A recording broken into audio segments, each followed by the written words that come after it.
Prince, তোমার ঘরের পাখা খারাপ হয়ে গেছে, যাতে এটা আমি ঠিক করতে পাঠাতে পারি। তুমি একবার এসে দেখে যাও। আমি তো প্রিন্সের বাসায় এসেই বললাম। এই মেয়েটা কে যে এত নায়িকার ভাব ধরে আইছে? কাজের মেয়ে আমার, তাড়াতাড়ি এক গ্লাস পানি এনে দাও। আপনি এমনই কে যে আমার অর্ডার দিতেছেন? তুমি হয়তো জানো না আমি প্রিন্সের গার্লফ্রেন্ড, অনেক দামি আর অনেক বড় লোক। যদি ওরে আমি আমার রাস্তা থেকে সরাই দিই, তাহলে এই ঘরের মালিক আমি হয়ে যাব।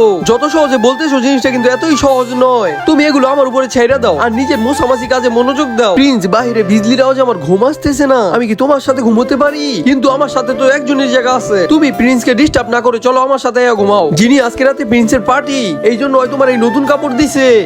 স্বপ্নার কথাই মাইনা, আমি পার্টিতে ওই সুন্দর কাপড় পইরা যাই, যেখানে সবাই আমার দেখা পুরোই অবাক হয়ে যায়। বেশি নায়িকা সাজতাছো, এখনই তোমার দেখাইতাছি। তোমার আমার সাথে কিসের সমস্যা যে সবসময় আমার পিছে পইরা থাকো? এইখানে কি চলতেছে? প্রিন্স, ওর কাপড় আমার ভালো লাগে না, এই জন্য ওর উপর মদ ঢেলে দিছি। আমার তো জিনিকে অনেক ভালো লাগছে, কিন্তু এটা তো একটা কাজের মেয়ে। এই ছেলেকে পটানোর চেষ্টা বাদ দাও প্রিয়, ওই শুধুই আমার বন্ধুরা। পার্টিতে কি হয় দেখতে লাভ কমে।